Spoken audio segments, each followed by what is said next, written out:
continue la thématique. On est rendu dans la 4e église.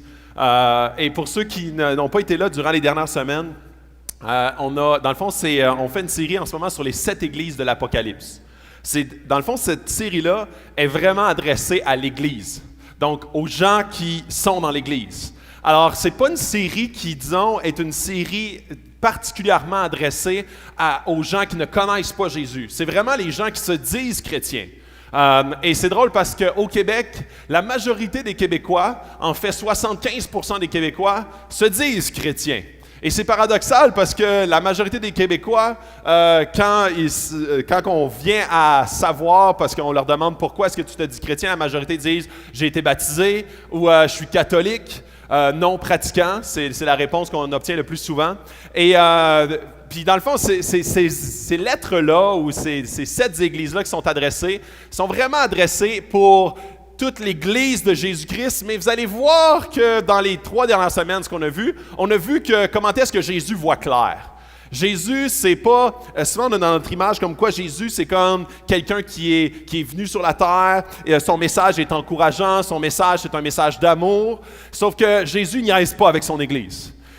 Et Jésus, quand il est mort, il est ressuscité, et un jour, puis là, ça va peut-être, puis je veux comme juste préparer un peu parce que je vais peut-être dire des choses un petit peu weird ce matin pour une personne qui ça fait la première fois qui vient ici, mais je vais le dire. Je vais les dire, ces affaires-là.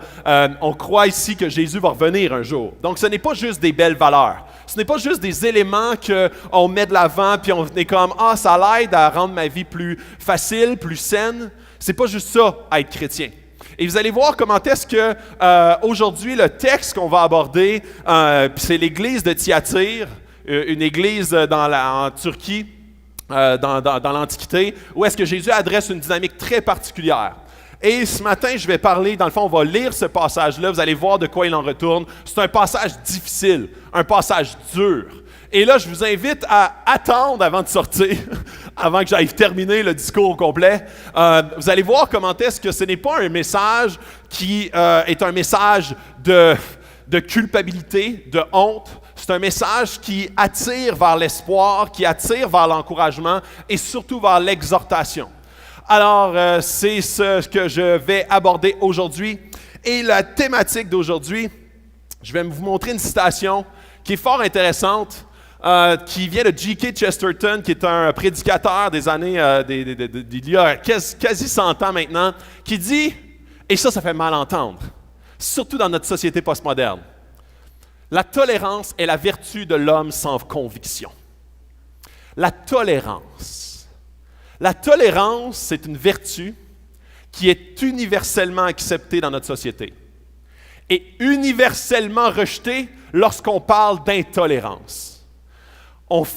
Ici au Québec, on est les experts de la tolérance.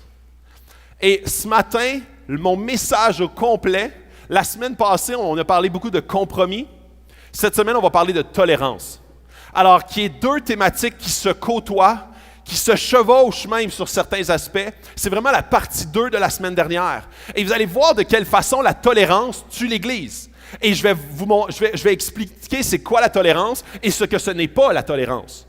Je vais vous expliquer comment est-ce qu'il y a une tolérance qui est saine et une tolérance qui est malsaine. Je vais vous expliquer comment est-ce que ce texte-là est vraiment ciblé, orienté vers une tolérance qui conduit à une Église équilibrée, une Église saine et une Église qui va continuellement dans le fond, qui va respecter son Jésus. Son Jésus avec sa royauté et sa façon de penser. Et je vous invite ici, en début de parcours, à voir cette citation-là, vous êtes ébranlés, c'est normal, et à la fin, vous allez comprendre, et je vais prendre plusieurs éléments pour vous montrer, vous démontrer comment est-ce qu'une tolérance qui est saine, c'est juste quelque chose qui est bon. Alors, je vais lire le texte, OK? Je vais lire le texte juste après vous avoir dit le contexte. L'église de Thyatire. C'est une église qui écrit à l'ange de l'église de Thyatire. Alors, l'église de Thyatire, c'est une ville qui est semblable à la nôtre, à Sherbrooke. Pourquoi? Parce que c'est une église qui est ouvrière. C'est une ville qui est ouvrière. Environ 30 à 60 000 personnes dans cette ville-là. C'est une ville de passage. Aucun rapport avec la ville d'Éphèse, qui est une ville importante. Aucun rapport avec la ville, la semaine passée, de Pergame, qui est une ville importante politiquement, militairement et au niveau du culte d'adoration des différentes déités. La ville de Thyatire, c'est comme une ville anodine, une ville de passage. C'est une route de marchands, donc les gens se promènent d'une ville à l'autre, passent par Thyatire, dorment là, mais sans plus. C'est une ville très, très ouvrière, donc très peu de gens qui habitent sont très riches. La majorité sont dans la classe moyenne même, on dirait moyenne faible. Donc ce n'est pas une ville qui est riche, ce n'est pas une ville qui a de l'influence, c'est une ville avec toutes sortes de métiers. Boulanger, des fabricants du métal, des potiers. Il y a dans cette ville-là des tanneurs. Le textile est très important. Puis ça me fait beaucoup penser à Sherbrooke parce qu'il y a 50 ans, c'était ici, 50% des emplois étaient de textile. Aujourd'hui, très peu. Mais il y a beaucoup de parallèles avec une ville comme Sherbrooke. C'est une ville qui est beaucoup dans la classe moyenne. C'est une ville de moyenne envergure. On ne parle pas de Montréal, de Québec, de Boston ou de Toronto. On parle d'une ville qui n'apparaît pas sur aucune map quand tu dis « il faut que je visite ». Tu sais, comme quand, je sais pas moi, quand les Français viennent nous visiter, ils sont comme « il faut que j'aille visiter Sherbrooke ». Non, pas vraiment. C'est plus une ville qui passe sous silence, sous le radar. C'est une ville assez ouvrière, beaucoup dans le public, parapublic, beaucoup d'emplois qui sont de la classe moyenne, beaucoup d'emplois qui sont des emplois qui sont non pas des emplois d'influence, mais c'est des emplois qui sont très, très moyennes, très classe moyenne. Et ce qui est particulier, c'était que c'était une ville très syndiquée. C'est pour ça que je dis qu'il y a beaucoup de parallèles avec Sherbrooke, parce que quand on travaille dans le public ou dans le parapublic, très souvent, c'est syndiqué. Et vous pensez que les syndicats, c'est très récent. Mais non.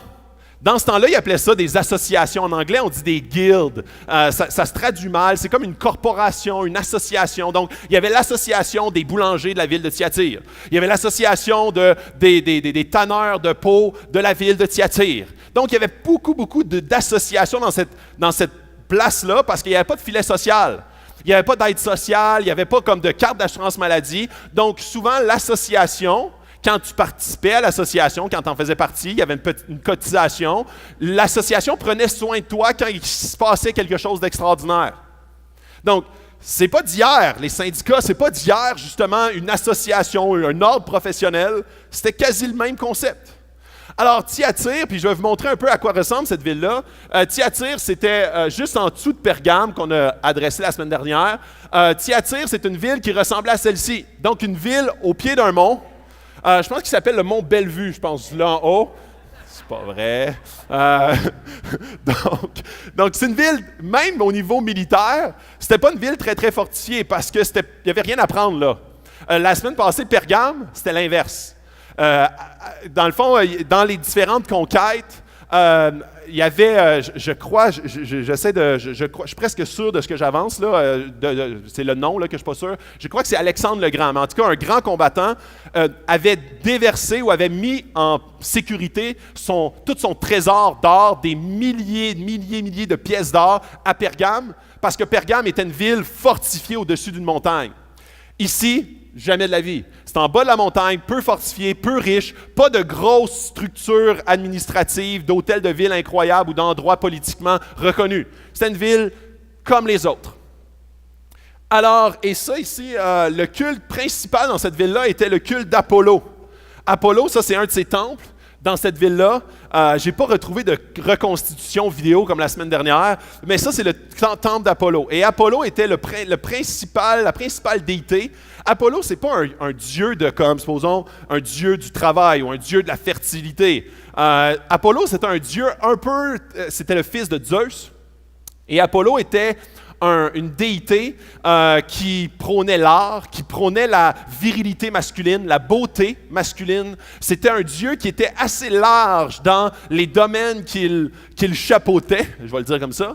Et vous allez voir comment est-ce que tout ce que je dis là, c'est pas juste comme par plaisir. Vous allez voir comment est-ce que ça a des liens beaucoup avec tout ce qu'on va lire plus tard. Alors, Apollo, fils de Zeus, comment est-ce que ça se procédait? C'est que dans le fond, toutes les différentes associations pour obtenir la faveur de la déité locale, allait au temple et, dans le fond, il procédait à des sacrifices d'animaux. Et par la suite, une personne la plus influente dans l'association prenait l'animal sacrifié, le rapportait chez lui et faisait une fête. Pourquoi est-ce que ça devait être la personne la plus riche? Parce qu'il fallait que ce soit la personne avec la plus grande maison pour accueillir tous les gens de l'association. Donc, tous les gens de l'association venaient, mangeaient de cette viande-là, et ensuite de ça, ils buvaient du vin, souvent dans une salle qui était annexée au bâtiment principal, buvaient beaucoup de vin. Quand ils étaient assez réchauffés, ça donnait à de la sexualité. Sexualité souvent entre eux, de façon comme très permissive, ou si la personne était assez riche de l'association, faisait venir des prophétesses du temple pour pouvoir comme utiliser ces femmes-là pour avoir de la sexualité. Alors ça, c'était comme le culte rendu, particulièrement, c'était la cérémonie entière du culte d'Apollon. Et chaque association faisait cela parce qu'ils voulaient avoir du succès dans leur association. Donc, pour ne pas perdre la bénédiction de Apollon, Apollon, oui, c'est ça, parce qu'Apollo, c'est un vaisseau spatial. Alors, pour ne pas perdre la bénédiction d'Apollon, il devait s'adonner à ce rituel-là complet, et c'est là où est-ce que l'association allait être bénie, allait avoir du succès dans ses entreprises, allait pouvoir comme bénéficier de tout ce que Apollon est bon pour donner. Je ferme la parenthèse, je vais revenir sur plusieurs points un peu plus tard. Alors, je vous lis le texte, OK? Et là, avant de juger le texte, vous devez être patient, OK? Si vous avez vos téléphones cellulaires, ouvrez l'application YouVersion pour pouvoir comme lire le texte dans vos cellulaires. Si vous avez une Bible écrite, j'espère que vous êtes proche d'une petite lumière qui est à ses côtés, parce que vous allez avoir de la difficulté. Alors, j'encourage ceux qui ont des cellulaires à l'ouvrir. Prenez-le en note, soulignez les passages que vous trouvez difficiles parce que je vais les expliquer. Alors, écrit à l'ange de l'église de Thyatire. Voici ce que dit le Fils de Dieu, celui qui a les yeux comme une flamme de feu et dont les pieds sont semblables à du bronze ardent. Je connais tes œuvres, ton amour, ta foi, ton service et ta persévérance. Je sais que tes dernières œuvres sont plus nombreuses que tes premières. Mais ce que j'ai contre toi, c'est que tu laisses faire Jézabel. Cette femme qui se prétend prophétesse, elle enseigne et égare mes serviteurs pour qu'ils se livrent à l'immoralité sexuelle et mangent des viandes sacrifiées aux idoles. Je lui ai donné du temps pour changer d'attitude, mais elle ne veut pas se détourner de son immoralité. Voici, je vais la jeter sur un lit et envoyer un grand tourment à ceux qui commettent l'adultère avec elle. S'ils ne se repentent pas de ses œuvres, je frapperai de mort ses enfants et toutes les églises reconnaîtront que je suis celui qui examine les reins et les cœurs et je traiterai chacun de vous conformément à ses œuvres. Quant à vous, les autres croyants de Thyatire, qui n'acceptez pas cet enseignement et qui n'avez pas connu les profondeurs de Satan, comme il les appelle, je vous dis, je ne mettrai pas sur vous d'autres fardeaux. Seulement, ce que vous avez, tenez-le fermement jusqu'à ce que je vienne. Au vainqueur, à celui qui accomplit mes œuvres, jusqu'à la fin, je donnerai autorité sur les nations. Il les dirigera avec un sceptre de fer, comme on brise les vases d'argile, ainsi que moi-même, j'en ai reçu le pouvoir de mon Père. Et je lui donnerai l'étoile du matin. Que celui qui a des oreilles écoute ce que l'Esprit veut dire aux églises. Pas facile comme texte, hein? Ça fait mal, hein? Ça fait mal aux yeux, hein, de lire ça? C'est normal. Alors, maintenant, je vais l'expliquer. Vous allez voir comment est-ce que ce texte-là paraît très mal, mais il est dur. Il est réellement dur. Ici, on a le contexte. En début de parcours, Jésus il se présente et dit, puis on a toujours la même structure, semaine après semaine. Il y a la révélation de qui parle. C'est Jésus. Je parle à mon Église. Pas moi qui parle à mon Église, Jésus qui parle à son Église. Il parle à Thyatire. Jésus, il n'est pas dupe. On peut duper n'importe quel être humain. N'importe qui ici peut me duper moi, peut duper la personne à côté de toi, tu peux duper tes parents, tu peux duper comme ta femme, ton mari, tu peux duper tes enfants, mais tu ne peux pas duper Jésus. Et c'est drôle parce que Jésus dit, ça c'est la seule fois même qu'on le voit dans toute l'Apocalypse. Il dit, voici ce que dit le Fils de Dieu. Pourquoi il dit ça en début de parcours? C'est parce qu'Apollon était le Fils de Dieu. C'était le fils de Zeus.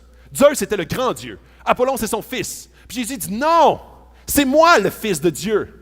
C'est moi le vrai Fils de Dieu. Tu t'es construit un culte, tu penses que d'adorer Apollon, ça va te donner quoi que ce soit, mais non, c'est moi qui est le Fils de Dieu, le vrai Fils de Dieu. Puis plus que ça, celui qui a les yeux comme une flamme de feu. Et ce qu'il est en train de dire, c'est que Jésus, il n'est pas dupe. Il n'est pas dupe et il voit les cœurs. Ses yeux voient plus loin que juste tes actions que tu laisses voir aux autres. Il voit beaucoup plus loin que seulement ce que tu laisses transparaître. Et dans l'Église, c'est un des endroits les plus tentants à mettre une belle image extérieure, mais qu'à l'intérieur, c'est complètement une autre game qui se passe.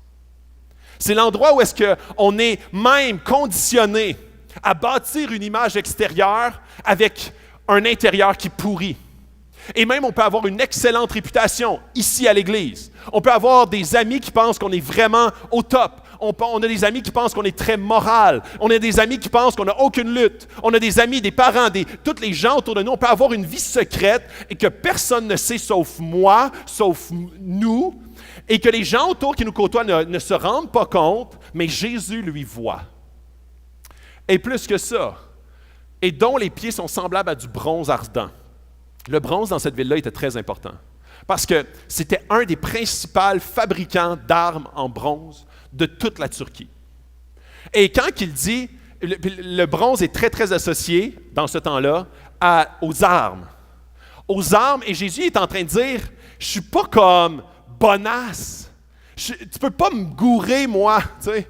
Tu peux gourer qui tu veux comme être humain, mais moi, tu ne peux pas me gourer. Tu ne peux pas faire à semblant de m'aimer, puis tu arrives à l'église, puis tu fais comme « Ah, je t'aime, Jésus », puis que dans ton intérieur, il se passe complètement d'autres choses. Tu as une vie secrète qui est cachée et que tu dis « Jésus, je t'aime, mais quand dedans, puis dans ta vie, il se passe complètement autre chose. » Jésus dit « Non, je suis comme pas ça. Tu me dis ça dans ma face, mais moi, je vois dans ton cœur. » Et là, Jésus, et puis tu sais, c'est pour ça tantôt quand je parlais on a souvent la perception comme quoi Jésus, c'est comme quelqu'un qui est toujours, tu sais là, comme l'image qu'on nous le dépeint souvent, c'est quand il est venu sur la terre. On nous le dépeint comme quelqu'un qui est doux, et c'est vrai. On nous le dépeint comme quelqu'un qui pardonne, qui aime, sans retenue, et c'est vrai. Sauf que Jésus, quand il est venu sur la terre, il est entièrement homme, mais il est entièrement Dieu. Et ce qui arrive avec ça, c'est que Jésus a en horreur, de la même façon que son Père, le péché, l'hypocrisie, a la même haine envers le péché, mais aime passionnément le pécheur. Il est mort sur la croix pour le pécheur, mais pour mettre à mort le péché. Donc, Là, il faut absolument que vous écoutez ce que je vais dire là, puis je l'ai dit la semaine passée aussi, mais Jésus, quand il parle à son Église, Jésus parle à ceux qui se disent chrétiens. Donc, si ce matin tu te dis chrétien, Jésus te parle à toi. Si ce matin tu ne te dis pas chrétien, tu es en cheminement, tu es en train d'explorer, tu es attiré par Dieu, il y a des choses qui t'intéressent, mais tu n'as pas encore donné ta vie à Dieu. Tu n'as pas encore fait le choix de le suivre. Tu ne te dis pas chrétien. Quand quelqu'un te dit « T'es-tu chrétien? » Tu dis « Ben non, je suis comme en cheminement, ou je suis en réflexion, ou « Ah, il y a trop d'affaires qui me dérangent », ou peu importe. Ce n'est pas à toi que ce message-là s'adresse. OK? Alors, c'est très, très drôle, pas drôle, c'est pas le bon mot, mais comme intéressant de voir comment est-ce qu'il y a toujours ces trois spectres-là que Jésus adresse dans tous les évangiles. Il adresse ceux qui sont chrétiens, qui se disent chrétiens, et qui agissent en chrétiens, qui veulent obéir à Jésus. Il y a ceux qui se disent chrétiens, mais qui n'obéissent pas à Jésus, qui le méprisent et qui ont un intérieur complètement comme sale et complètement pourri. On voit une année Jésus qui dit aux pharisiens, les gens les plus religieux du temps, il dit, vous êtes comme des sépulcres blanchis. Donc, des beaux sépulcres, des beaux cercueils, super shinés, blancs à l'extérieur, mais en dedans, il y a comme, vous êtes rongés par la putréfaction. Donc, il adresse très souvent ces deux éléments-là, les chrétiens repentants et les chrétiens non repentants.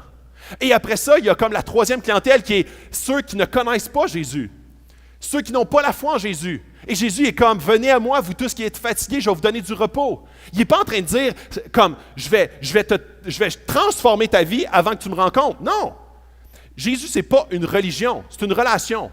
On ne pourrait pas, même si on voudrait, là, comme voter une loi qui dit, aujourd'hui, tout le monde est chrétien. On ne pourrait pas. Parce que tu ne peux pas dire à tout le monde, c'est une loi d'aimer Jésus. C'est un amour pour quelqu'un, pour une personne. C'est pas juste des principes que tu adhères. C'est pas juste d'aller à l'église ou de ne pas aller à l'église. C'est que tu tombes en amour avec Jésus et lui, par la suite, te transforme de jour en jour. Alors, c'est là où est-ce que ces trois différentes personnes sont adressées dans la Bible et dans le Nouveau Testament. Dans cette lettre-là, il y a seulement les deux premiers, les chrétiens repentants et les chrétiens non repentants. Des chrétiens repentants, c'est des gens qui sont comme, moi je veux suivre Jésus. Ma vie n'est pas parfaite, ma vie est comme, j'ai encore des péchés, mais j'aspire à devenir de plus en plus comme Jésus. Je veux que Jésus me challenge, je veux que Jésus me transforme, je veux que Jésus me débarrasse de ces péchés-là qui m'inondent et qui me pourrissent la vie. Il y a d'autres gens qui sont des chrétiens non repentants, des chrétiens qui marchent avec Jésus quand ça rend leur vie plus confortable, quand ça rend leur vie plus légère, quand ça rend leur vie comme, selon leurs standards et leur cœur, plus adéquate. Et cette clientèle-là aussi est adressée dans ce passage-là. Alors, on continue. Donc, même chose que toutes les semaines. Diagnostic positif, négatif, le défi et la promesse. Alors, le diagnostic positif, je connais tes œuvres, je connais ton amour, je connais ta foi, ton service, ta persévérance. Alors, de la même façon que Jésus connaît très bien tout ce qui se passe dans toi qui peut être négatif, il voit très, très bien et clair ce qu'il y a de positif. Il voit que tu as des œuvres, il voit que tu fais des choses. Il voit, puis même là, je vais parler vraiment à l'Église, ici, Actes 21. Il voit tes œuvres, il voit ce que tu fais. Il voit ton témoignage. Il voit que tu as vraiment à cœur, je sais pas moi, tu as à cœur les gens plus démunis. Tu as à cœur les gens qui sont malades. Tu as à cœur les gens qui vivent des dépendances. Tu as à cœur les couples. Tu as à cœur les enfants. Tu as à cœur, puis tu veux donner pour eux, tu veux te servir. Chaque été, on fait les déménagements. Actes 21, de façon corporative, fait des actions, des œuvres. On a un amour pour Jésus. On en parle toutes les semaines. On parle de l'amour, de la passion pour Jésus. On a un amour pour Jésus. Puis je demandais à la majorité des gens ici, je leur demande, est-ce que tu aimes Jésus? Ils diraient oui. Ils ont un amour. Ils ont un amour envers Jésus, mais aussi les uns envers les autres. Ici, il y a des gens comme 200 personnes ici dans la salle qui sont dans des groupes connexion. Je vois des choses extraordinaires dans les groupes connexion où est-ce que les gens s'aiment les uns les autres, luttent en prière les uns pour les autres. Et ils s'appellent durant la semaine pour pouvoir savoir les luttes des individus qui sont dans les groupes. Il y a de l'amour, pas juste envers Dieu, mais aussi les uns envers les autres. Dans Jean, il est dit, on va vous reconnaître de l'amour que vous avez les uns pour les autres. Et Jésus dit, je vois ça. Je vois cet amour-là. Je vois aussi ta foi. Je vois que si je te demandais, tu crois-tu en Dieu? Tu dirais oui. Puis si je te dirais, t'es sûr? Tu dirais oui. T'es vraiment sûr? Oui. Je vois ta foi. Je le vois que tu crois en Dieu. Je le vois que c'est quelque chose d'important pour toi.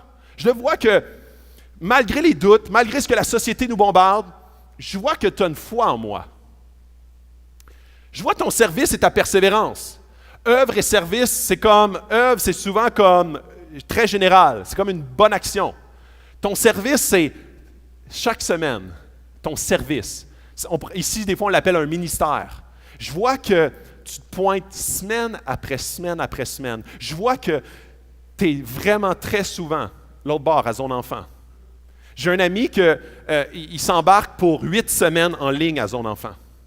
Il y a des gens là qui se donnent corps et âme, service. Je vois que tu es là. Je vois que tu continues. Je vois que tu persévères. Je vois que des fois, c'est pas facile de te lever plus tôt. Les musiciens ici sont arrivés à 8h moins quart. Et les gens à l'éclairage, la même affaire. Là, les gens à la présentation, ils arrivent de bonne heure. Les gens à l'accueil arrivent comme à 9h30.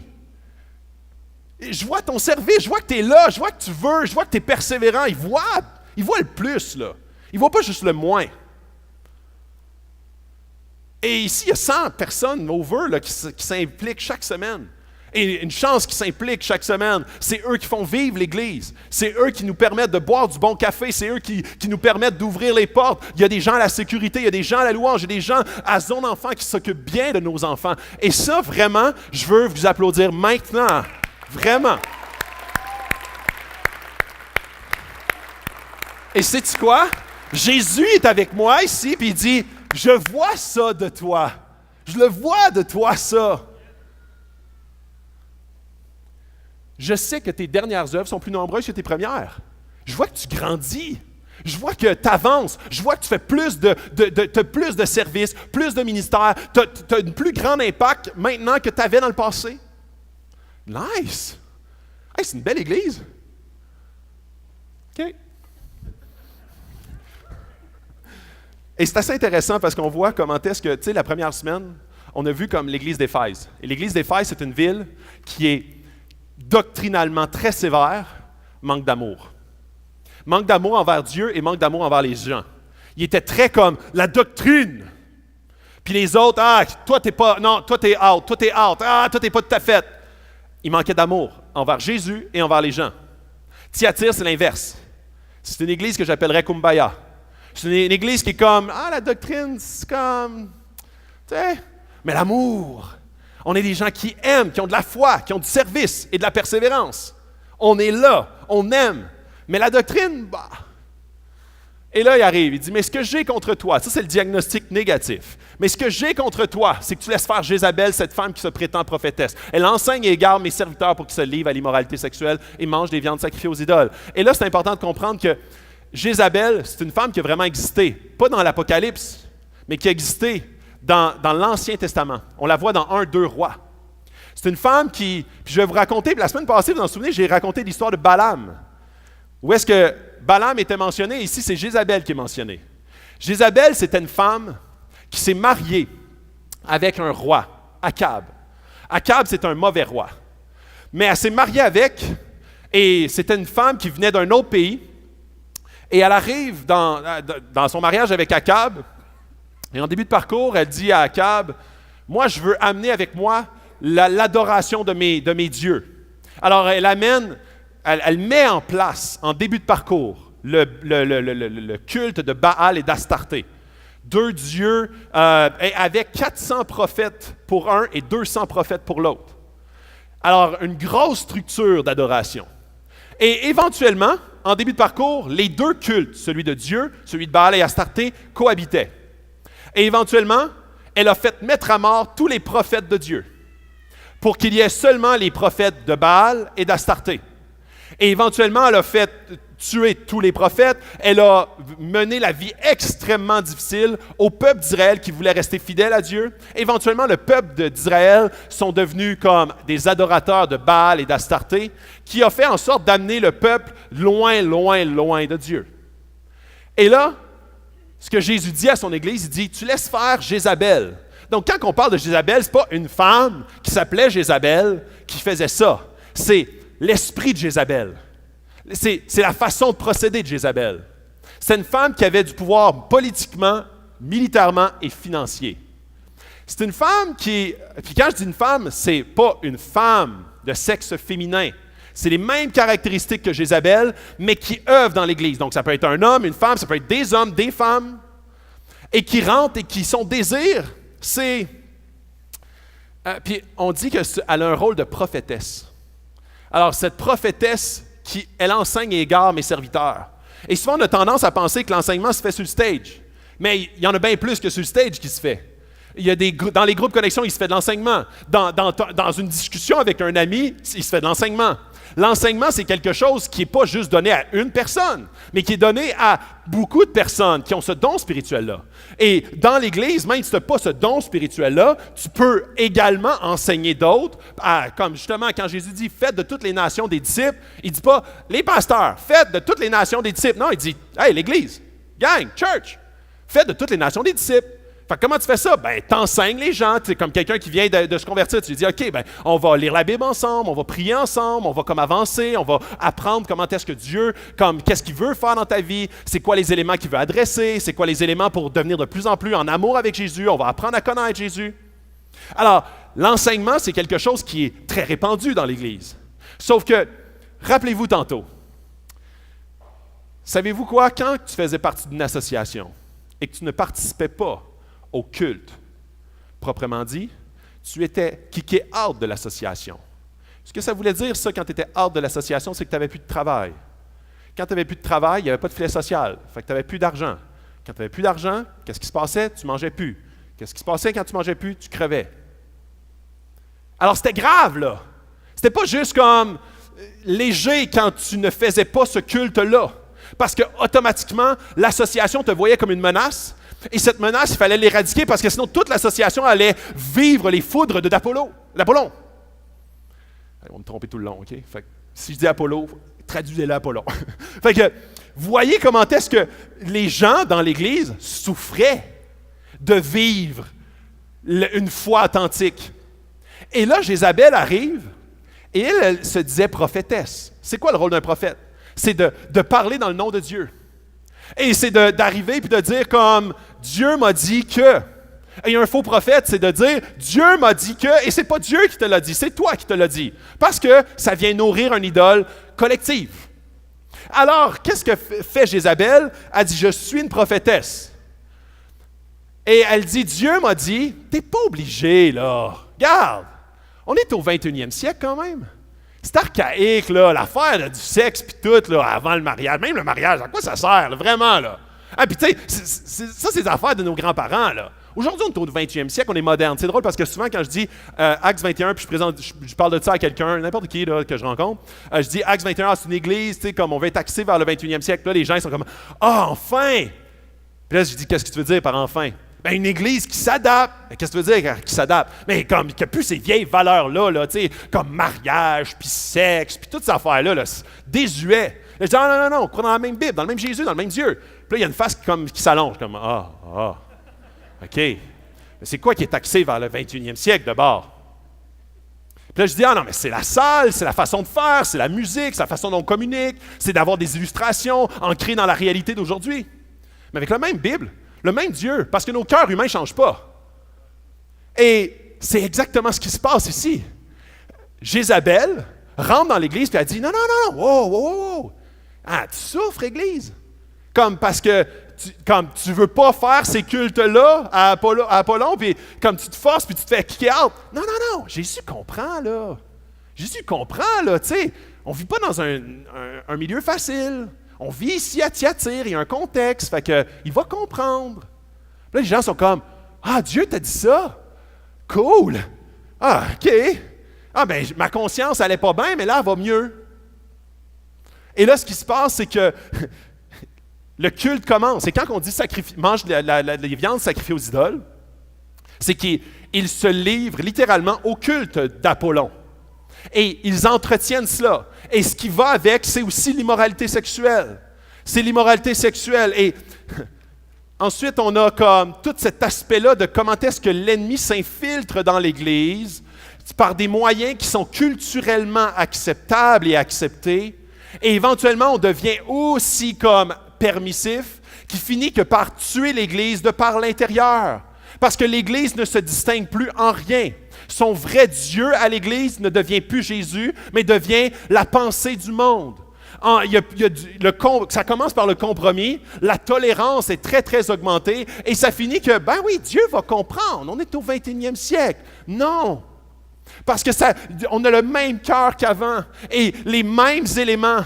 Pourquoi est-ce qu'on pense qu'aujourd'hui, puis moi c'est souvent un argument que plusieurs personnes me disent, on dit, il y a autant comment est-ce que le divorce fait partie de notre société? Autant dans le monde non chrétien que dans le monde chrétien. Et c'est normal, parce qu'il y a toutes sortes d'éléments de pensée, de la sexualité, puis j'en en parler du sexe là, bientôt, mais rentre dans notre Église et corrompt même nos mœurs. Et c'est un sujet tabou qu'on ne parle jamais. C'est un sujet que genre on n'aborde pas, parce qu'ici, il n'y a personne qui lutte avec ça.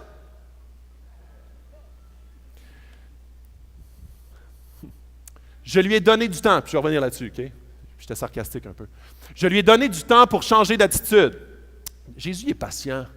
Il veut tellement que son Église l'aime, le suive. Il veut tellement prendre soin de son Église. Jésus, c'est un bon père. Il veut pas son but, c'est pas de condamner son Église. Il dit, je veux que tu te repentes, puis que tu viennes et que tu me suives, parce que je connais l'être humain, puis je sais que ça te conduit au mauvais endroit. Je sais que ça te conduit dans un mur, dans un endroit où est-ce que tu vas souffrir. Ça va détruire ta famille, ça va détruire ton couple, ça va détruire ta vie, ta perception de la sexualité. Ça va détruire même ce que tu mets ta foi en. C'est pas une bonne chose, parce que ça aussi, ça va te détruire. Tu mets ta foi dans ton travail. Tu mets ta foi dans ton travail comme eux autres le faisaient, puis eux autres, c'est comme ça voulait dire plus de travail. De mettre ta foi en Jésus, c'était de dire plus de travail. C'est ça que ça voulait dire. Et Jésus dit, je vais prendre soin de toi. C'est comme, puis je vais être là, je suis là, je suis l'espoir à toi et non pas ton travail. Et aujourd'hui, tellement souvent, on va mettre Dieu en accessoire, on va mettre Jésus comme un accessoire à notre vie. Et quand Jésus vient challenger notre vie, on dit non, non, c'est plus pour moi, là. On va changer d'église. Une église qui parle de péché, là, c'est pas pour moi, ça. Une église qui parle de comme se repentir, c'est pas pour moi, ça. Moi, je vais aller dans une église positive. Et c'est là où est-ce que, très souvent, par déni ou ignorance, on pense qu'on est dans un endroit positif. Mais tout ce que ça fait, c'est nous conduire subtilement au mauvais endroit. Ça nous conduit dans un endroit de stérilité, ça nous conduit à un endroit de destruction. Alors elle dit, je lui ai donné du temps pour changer d'attitude, mais elle ne veut rien et pas se détourner de son immoralité. Voici, je vais la jeter sur un lit et envoyer un grand tourment à ceux qui commettent l'adultère avec elle s'ils ne se repentent pas de leurs œuvres. Et là, je veux parler un petit peu de sexe. Je veux parler de sexe parce que c'est vraiment quelque chose qui vraiment nous afflige. Beaucoup. Il y a une citation ici, puis ça, c'est un vieux film. Un film qui s'appelle Usual Suspect, Suspect habituel. Puis c'est Kevin Spacey qui est l'acteur dans ce film-là. Il dit « Le plus grand tour que Satan a réussi à faire est de faire en sorte que le monde ignore qu'il existe. » Et c'est une stratégie bien subtile. C'est une stratégie bien subtile où est-ce qu'on pénètre progressivement dans l'Église et qu'on rend ça acceptable. Ici, je vais vous donner quelques statistiques par rapport à la pornographie. Je commence par la porn parce que c'est vraiment un sujet bombardé. Je vous donne quelques statistiques. 70% des hommes et 30% des femmes dans l'Église luttent avec la pornographie. Et attention, OK? Ce que je suis en train de dire, ce n'est pas pour pointer du doigt. Je sais que ce matin, 70% des hommes et 30% des femmes luttent avec la pornographie ici. Alors, quand je dis ça, ce n'est pas pour dire « Hey, sors d'ici, maudit homme! » Non. Je suis en train de dire il faut qu'en tant que famille, on puisse s'épauler pour se conduire au pied de la croix tous ensemble. Et ce matin, si tu ne luttes pas avec la sexualité, la pornographie, fais juste être sensible à ce que l'Esprit veut pointer dans ta vie et que tu luttes avec. Parce que ici, la finalité, c'était une sexualité dépravée. Mais l'idolâtrie, où est-ce qu'on s'adonnait à un culte d'idole, était beaucoup plus large que la sexualité. Donc ici, ces gens-là, pour ne pas perdre leur travail, leur prestige, la réputation qu'ils avaient, même leur relation, ils disaient, OK, non, Dieu va comprendre. Et là, je vais rentrer dans ce moule-là. Et l'Église devenait une Église tiède, une Église stérile, une Église qui meurt. Alors, 29% des chrétiens croient que c'est acceptable. Alors, ça, c'est Jézabel. Non. Hey, on est au 21e siècle, là. Relax. Non. Hey, je sais, là. Tous les gars, là, sont pognés avec ça. Pas si grave, là. Dieu comprend. Et quand je te dis ça, je suis en train de dire que entre frères et sœurs, ce qu'il faut, c'est pouvoir s'encourager vers Jésus et non pas s'encourager vers Jézabel. Et Jézabel, c'est justement le mensonge de la tolérance ultime. Une tolérance à toutes les choses pour rendre notre vie plus confortable. La promesse de Jésus n'a jamais été qu'une vie de chrétien était une vie plus confortable. Combien d'apôtres sont morts martyrs? Combien de chrétiens sont morts martyrs? En ce moment même, dans le monde, puis Jasmine nous en a parlé la 2e semaine, il y a des centaines de milliers de chrétiens qui sont mis à mort chaque année pour leur foi. Ce n'est pas une vie plus confortable. C'est une vie avec un espoir incroyable. C'est ça, être chrétien. 50% des cas de divorce mettent en cause, en partie ou en totalité, la pornographie excessive. L'âge d'exposition ne cesse de diminuer depuis 20 ans. En moyenne, se situant maintenant à 11 ans. Le plus gros trafic provient des 12 à 17 ans. Ça, c'est dans nos familles. C'est nos jeunes. 12 à 17 ans, il y a 20 à 30% du trafic total Internet qui provient de cet âge-là. Pédopornographie qui représente 20% du marché. 25% des recherches Google. Un quart des recherches Google, c'est pour de la porn. 57% des pasteurs disent que la pornographie est le plus gros problème de leur Église. Et on va se leurrer si on pense que ce n'est pas notre cas ici. Si on pense que la pornographie, ça ne nous touche pas, ça nous touche tous. Et je sais qu'en ce moment, c'est très malaisant. Ce que je veux, mon plus grand désir, avec ce discours-là, c'est qu'on ait un désir de se lancer vers Jésus et se repentir de notre situation actuelle. Si tu sors d'ici avec une honte et le goût, le plus rapidement possible, d'oublier le message, prends ça comme un wake-up call. C'est Jésus qui dit non, viens à moi, t'es fatigué, puis c'est pas la réponse réelle, c'est un leurre, c'est une drogue, c'est un élément qui te donne un sentiment de quelque chose de bon, mais ce n'est pas le cas. Je continue. Ça, il y a eu une recherche du conseil, de la recherche sur la famille, OK? Et laissez-moi vous parler un petit peu de leur conclusion. La pornographie, puis ça, il y a un gros rapport qui est sorti avec ça. Ce n'est pas une institution chrétienne. Il faisait un constat sociétal. La pornographie est addictive. Les neuroscientifiques commencent à cartographier le substrat biologique de cette dépendance. C'est de plus en plus, puis même maintenant, il y avait les alcooliques anonymes, les narcotiques anonymes, maintenant il y a comme la pornographie anonyme, des groupes de dépendance. Les utilisateurs ont tendance à se désensibiliser. Et il y a tout le porn, le hard porn, puis il y a le soft porn. Tout le soft porn, où est-ce que dans presque toutes les séries, dans presque toutes, même les films, 50 Shades of Grey, où est-ce que c'est de la soft porn? C'est là où est-ce que, non, tu peux traiter une femme avec dureté dans la sexualité, puis c'est juste un beau film. C'est véhiculé comme mentalité. Puis on dit, ah ouais, non, c'est correct, là. On est au 21e siècle. Ensuite, on a comme les hommes mariés qui sont impliqués dans la pornographie se sentent moins satisfaits de leur relation conjugale et moins attachés émotionnellement à leur épouse. Les femmes remarquent et sont bouleversées par la différence. Tout ça est basé sur des grandes statistiques, un échantillon incroyable. Beaucoup d'adolescents qui regardent la pornographie ressentent d'abord la honte, la confiance en soi diminuée et l'incertitude sexuelle. Mais ces sentiments se transforment rapidement en jouissance pure avec un visionnement régulier.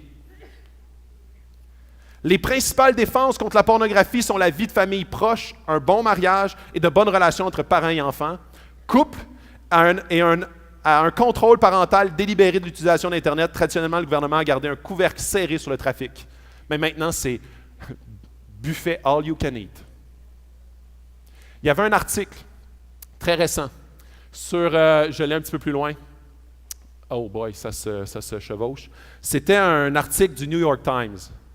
Et qui disait, le titre de l'article, c'était « Bannissons la pornographie ».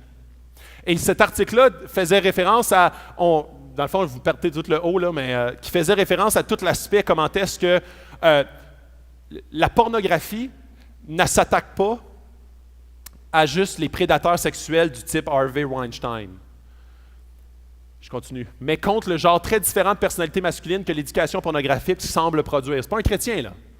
Une race à la fois directe et harcelante, fâchée et éveillée, façonnée par des possibilités sans précédent pour la gratification sexuelle, et frustrée que les vraies femmes sont moins disponibles et plus compliquées que la version de leur écran.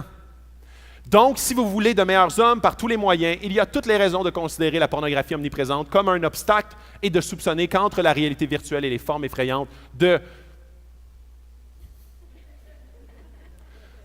la pornographie, ça fait ça. Et c'est là où est-ce que... Et lui, dans le fond, militait pour que le gouvernement amène des lois contre la pornographie. Et c'est là où est-ce qu'on voit comment est-ce que la société installe un courant de pensée, et nous, en tant qu'Église, on est bombardés, Jézabel s'infiltre dans notre Église, et progressivement, ça devient acceptable et accepté. C'est là où est-ce que je recule un petit peu en arrière. Ici, je peux parler de sexe, parce que les deux sont intimement liés. 42 à 59% des, puis je vais vous dire pourquoi c'est cette différence-là, croient que c'est correct d'avoir des relations sexuelles avant le mariage. Ça, c'est dans le monde chrétien. 42 à 59%, 59% vient des plus jeunes, donc les millennials, les Y, et 42% provient des plus âgés, baby boomers et traditionnels. Et c'est là où est-ce que ce pourcentage-là décline de génération en génération. Dans l'Église!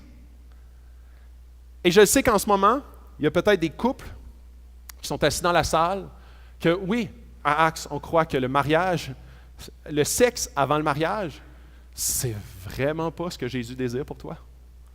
Puis il y a plein de raisons à ça, il y a plein de recherches. Pourquoi est-ce que le mariage devient de plus en plus attaqué? C'est parce que c'est vu comme une gratification ici, maintenant, la relation de couple. C'est vu comme de l'intimité pure. Hey, il faut que je valide, ça va être la bonne personne sexuellement, sinon j'aurai plus d'amour. Donc le mariage est basé, ou la relation est basée très souvent sur une relation sexuelle, sur une relation d'intimité très, très comme je l'imagine et comme la pornographie me l'a destiné. Le fait d'attendre, et je lisais un article super intéressant d'un chercheur non chrétien, encore une fois, qui disait le fait d'attendre, puis lui, il ne mettait pas l'emphase sur le mariage, mais d'attendre un long laps de temps avant d'avoir des relations sexuelles dans une relation de couple, permettait au couple de prioriser certains aspects, de se retenir, de repousser les pulsions momentanées, pour vraiment s'adonner aux éléments plus importants de la relation, qui lui permettaient par la suite dans la relation que lorsqu'il avait d'autres tentations de d'autres femmes ou de d'autres hommes, de les repousser. Donc, ça développe des traits de caractère. De la même façon que le all you can eat que tu peux avoir sur ton ordinateur, si tu peux l'avoir de la même façon, puis je le sais qu'en ce moment même, il y a des couples qui dans la salle sont comme, le gars est comme, écoute pas ça, oublie ça, dans le char on va comme... Hein? Je le sais, hein? C'est inconfortable. Puis souvent, l'esprit de Jézabel, c'est de rentrer dans l'église et de faire « Non, hey, check.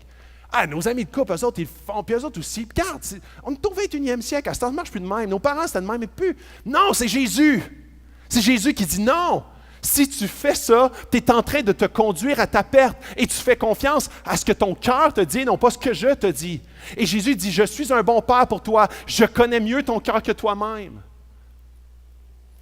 Et c'est fou parce que 42 à 59% croient que c'est correct d'avoir des relations sexuelles avant le mariage.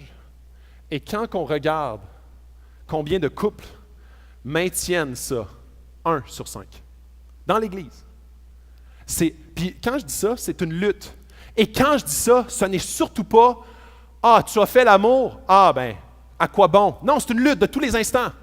Tu as fait l'amour, mais tu veux garder pur. Tu veux te garder pur jusqu'au mariage. Et le mariage, c'est basé sur l'engagement. Ce n'est pas l'anneau. Ce n'est pas la robe blanche. Ce n'est pas le fait de te marier comme devant le gouvernement. Non, c'est l'engagement que tu prends qu'une seule fois dans ta vie, tu vas prendre avec une personne pour dire « Je me marie inconditionnellement et peu importe ce qui se passe, je vais rester marié. » Donc, c'est basé là-dessus. Et je veux avoir de l'empathie, de la compassion, parce que je sais qu'il y a des couples ici qui sont brisés. Il y a des couples qui ont vécu un divorce très difficile, que vous avez des blessures qui vous rappellent. Je ne suis pas en train de mettre ça avec un espèce de fer, puis tourner l'affaire dans le pied en disant « Ah, tu n'as pas eu d'engagement. » Pas du tout. Jésus est compassionnel envers ta situation et des blessures et ce que tu as pu vivre comme souffrance. Mais ça ne permet pas de minimiser l'institution du mariage. Ça ne nous permet pas, parce qu'on a vécu un mauvais mariage, de dire « Ah, le mariage, j'y crois plus. » Non, le mariage, j'y crois. C'est peut-être parce que, justement, je n'ai pas respecté les éléments que Dieu met en place. Puis après ça, je dis « Ah, le mariage, j'y crois plus. » Non, c'est la façon de le mettre en place. Puis qu'est-ce que ça signifie, le mariage? Je ne rentrerai pas dans le mariage plus longtemps, mais ce que je veux mettre en face, c'est comment est-ce que Jézabel s'infile dans l'Église pour dire « Non, comme, tu n'as pas besoin d'être tranchant dans tes valeurs. Tu peux, comme, allier les deux. » Tu peux dire comme « Jésus, je t'aime », puis chanter des chansons tantôt, puis après ça, comme retourner, puis comme avoir du sexe comme tu veux, de comme écouter de la porn dans ton sol comme tu veux. Tu peux comme, de toute façon, tout le monde le fait. Fait que tu peux. Comme Jésus va te comprendre. Non! Non! On a besoin de vivre dans la transparence.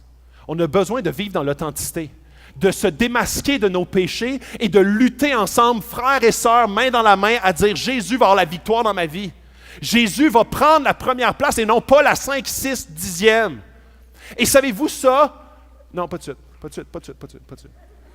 Ça va créer des couples forts, des familles fortes qui vont justement bâtir une société de demain. Souvent, on est comme « Ah, qu'est-ce que tu veux? » Nos familles, nos couples, « Ah, qu'est-ce que tu veux? » Mais très souvent, l'esprit de Jézabel pénètre dans notre Église et rend notre foi, nos convictions et notre tolérance juste un « all you can eat ». Et ça, ce n'est pas la réalité. Ce n'est pas la réalité de l'Évangile. L'Évangile, c'est que, non, Jésus a tout payé. Jésus te fait grâce. Peu importe où est-ce que tu es, peu importe ce matin où est-ce que tu luttes, et la profondeur avec quoi tu luttes. Que tu luttes avec une sexualité incroyablement débridée, de la pornographie a pu finir. Peu importe. Jésus est comme, mes bras sont grands ouverts pour toi. Je te pardonne entièrement, je l'ai payé à la croix. J'ai payé ça. Tu n'as pas de honte à avoir, mais suis-moi. Suis-moi. Si tu dis, c'est pas si grave, Jésus dit, non, je suis mort pour ça, c'est grave. Ça change la donne, hein? Mais si tu dis, oui, je vais lutter, oui, j'arrive à genoux, puis je me repens de ça, oui, c'est vrai que c'est mal, puis je veux vivre avec Jésus, je veux que Jésus me transforme. Jésus fait, yes! Ma grâce est infinie pour toi. Mais si tu minimises le péché et dire, Jésus, ça ne dérange pas, Jésus dit, non, je suis mort pour ça. Yes.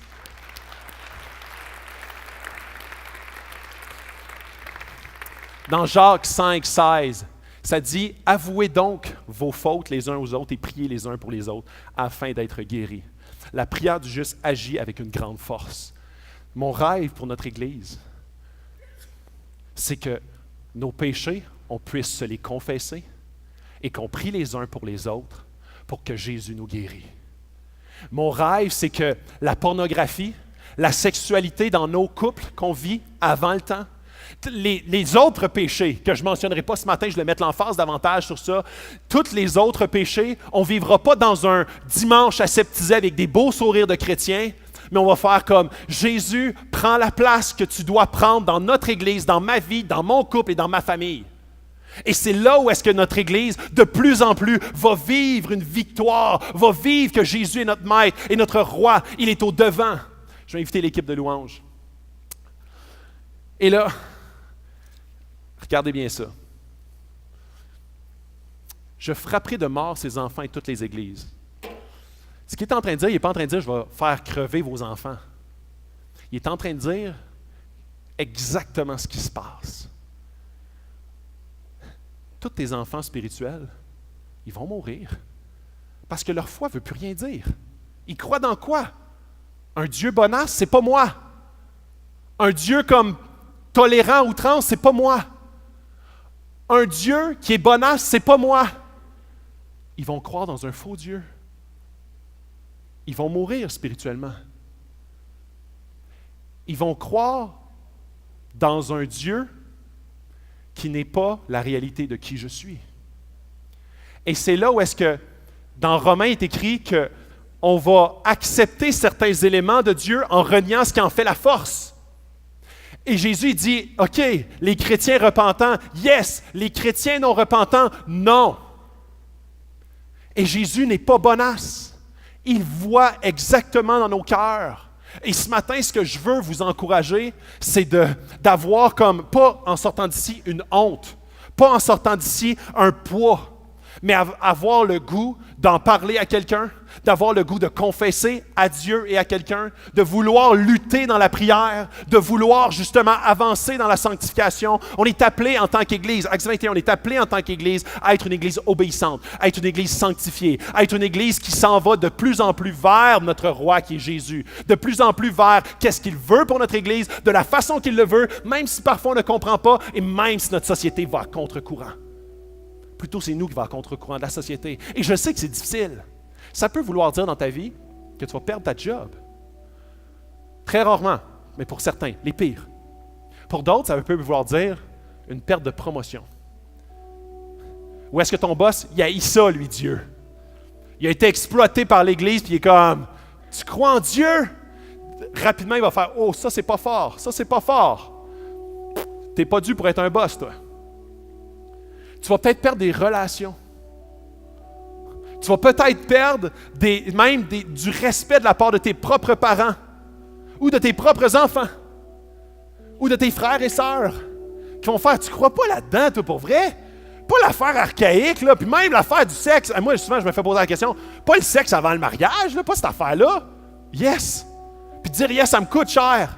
Ça me coûte cher parce que je sais que dans sa tête, il fait, oh boy, pas trop intelligent, ce gars-là.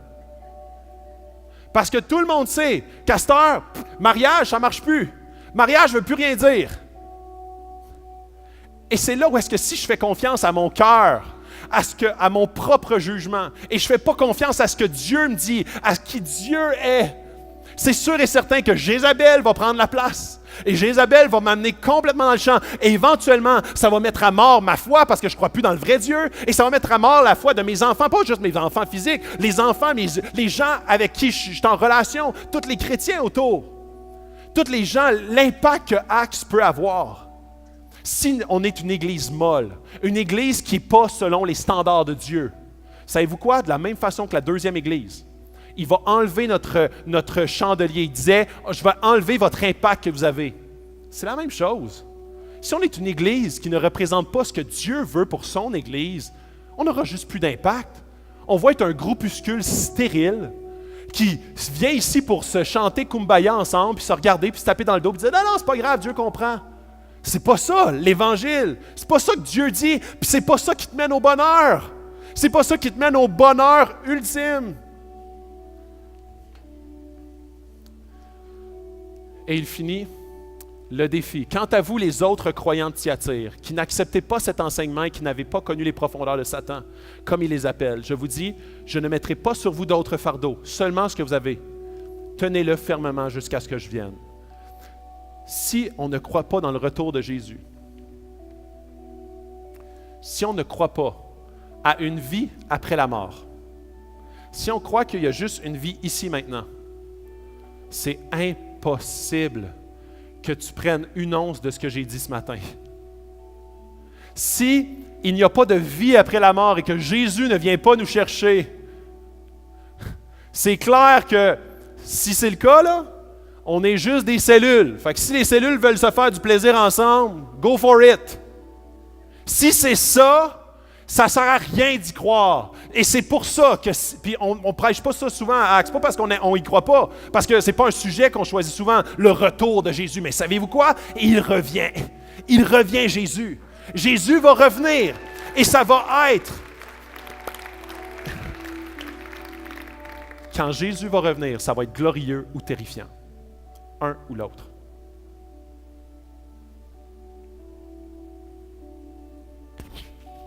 Glorieux ou terrifiant. Je crois que Jésus va revenir. Je crois qu'il y a une vie après la mort. Est-ce que tu le crois? Ta vie, ici, bas, maintenant, ici, maintenant, en 2018, va changer drastiquement, plus que tu crois qu'il y a une vie après la mort et que Jésus revient. Parce que si ce n'est pas le cas, tu vas t'auto-flageller pour une morale artificielle. Mais quand Jésus te dit « Non, je vais revenir et ensemble, on va gouverner. On va être main dans la main. Je suis le roi, mais avec mes sujets qui m'obéissent. » Et ça a l'air un peu comme une grande vision, mais c'est tout à fait le cas. Jésus, c'est un ami. Jésus, c'est un père, mais c'est aussi un roi. Et je tape là-dessus depuis 2 semaines où est-ce que souvent on va prêcher Jésus comme étant un père, on va prêcher Jésus comme étant un ami, comme étant un seigneur, comme étant un sauveur, mais c'est un roi qui gouverne et qui va gouverner, et qui va gouverner, qui revient dans le futur. Il revient et il dit, si tu ne luttes pas avec ça, tiens bon. Viens en aide. Tu luttes avec d'autres choses, c'est sûr. Et en tant qu'Église, on veut toujours avancer. On veut toujours être projeté en avant. On veut toujours que Dieu puisse éclairer dans nos cœurs ce qui ne lui appartient pas. Et il finit en disant, « Je donnerai autorité sur les nations. Il les dirigera avec un cep de fer comme on brise les vases d'argile. Ainsi que moi-même, j'en ai reçu le pouvoir de mon Père. Et je lui donnerai l'étoile du matin. » L'étoile du matin fait référence à lui-même. On l'a vu dans la première Église. Il fait référence à lui. L'étoile du matin, c'est Jésus.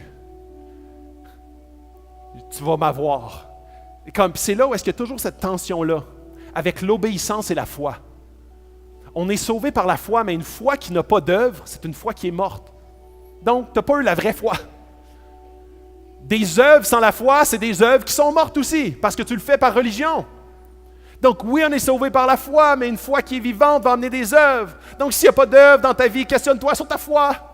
C'est toujours cette tension-là qui réside partout dans le Nouveau Testament. On voit toujours comme cet élément-là. Et le Dieu, Jésus dit qu'à celui qui vaincra, je donnerai l'étoile du matin. Je me donnerai moi-même. Je vais être ton sauveur. Donc, il est en train de parler de cette foi qui sauve. Je vais être là pour toi, je vais t'accompagner, tu vas m'avoir. Et on l'a comment? Par son esprit qui nous habite. On a l'Esprit de Jésus dans les chrétiens. Alors, cet esprit nous conduit, cet esprit nous transforme, cet esprit nous corrige progressivement. Tu as de la difficulté ce matin avec n'importe quoi que j'ai nommé. Ton espoir, c'est Jésus et son esprit qui t'habite. Alors, si tu essaies de dénigrer ou de diminuer le péché qui prend racine en toi, dans ta vie, dans ton couple, dans tout ton environnement, méfie-toi, parce que tu es en train de croire dans un mensonge qui t'amène à la mort. Et il dit en finissant que celui qui a des oreilles écoute ce que l'Esprit dit aux églises. L'Esprit veut nous parler ce matin. L'Esprit veut nous parler en tant qu'Église. Il veut nous amener vers l'obéissance. L'Esprit nous montre toujours comment est-ce que Jésus est plus glorieux, plus grand, plus beau, plus digne de notre amour. Si tu as des oreilles ce matin, écoute ce que l'Esprit veut te dire. Il veut te parler, il veut te toucher, et il veut te transformer. Je vais prendre un temps pour prier. À ce point-ci, parce que je sais que c'est un temps qui nécessite, tu vas sortir d'ici avec possiblement un sentiment ou un désir de repentance, c'est excellent. Si tu sors d'ici avec colère, avec déni, je veux prier pour toi. Je veux prier pour toi pour que Dieu touche ton cœur, pour que Jésus puisse se révéler d'une façon plus puissante, plus glorieuse, plus évidente à toi. Parce que Jésus, il n'est pas là pour rendre ta vie plus difficile. Il est là pour rendre ta vie plus vraie, plus réelle, avec un espoir grandiose. Je veux prier pour toi ce matin. Qu'on puisse prendre une petite minute de réflexion. Qu'est-ce que l'Esprit veut te dire ce matin? Ouvre tes oreilles.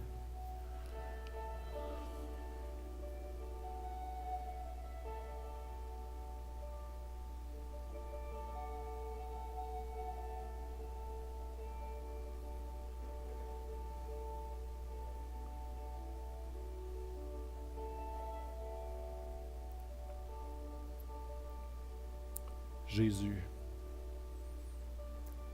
Jésus. On vient devant toi en tant qu'Église. On veut avoir un cœur repentant. On veut être des chrétiens avec un cœur repentant. Jésus, amène ton Église à la repentance. Amène Acts 21 à la repentance. Amène Acts 21 à la confession de leurs péchés. Amène les frères et sœurs dans une des relations plus authentiques, plus vraies, où est-ce qu'on lutte ensemble par la puissance de ton esprit pour mettre à mort le péché dans nos vies, mettre à mort ces idoles qui prennent la place, ta place dans nos vies. On veut, Seigneur, avoir un culte que pour toi, avoir une adoration que pour toi. On veut, Seigneur, te mettre sur la plus haute marche de nos vies. On veut, Seigneur, que ton message soit un message de vie et non une odeur de mort. On veut que ce message de vie provienne de nos pas d'obéissance dans nos vies. On veut que l'ennemi perde son pouvoir, que l'ennemi perde ses attaches et ses racines qui ont pris racine par le péché qui a pénétré nos vies et le péché qu'on tolère dans nos vies. Dieu, amène ton Église au pied de ta croix. On veut voir le sacrifice, combien ça t'a coûté et comment c'est impossible de diminuer ce sacrifice en péchant davantage ou en minimisant le péché qui existe déjà dans nos vies. Dieu, je te supplie que tu puisses, par ta grâce, déverser une onction particulière pour que cette Église goûte à l'obéissance, la sanctification constante et qu'on puisse voir les écluses des cieux s'ouvrir, ta puissance se déverser sur cette Église, ta puissance de délivrance, ta puissance de guérison, ta puissance de transformation, et de voir que dans nos couples, dans nos familles, avec nos enfants, avec nos relations, comment est-ce que, Seigneur, tu nous utilises comme des outils tranchants entre tes mains, parce que nous, on est soumis et obéissants à ta parole. Dieu fait une grande œuvre dans cette Église qui t'appartient. C'est ma prière dans le nom de ton Fils et pour ta gloire.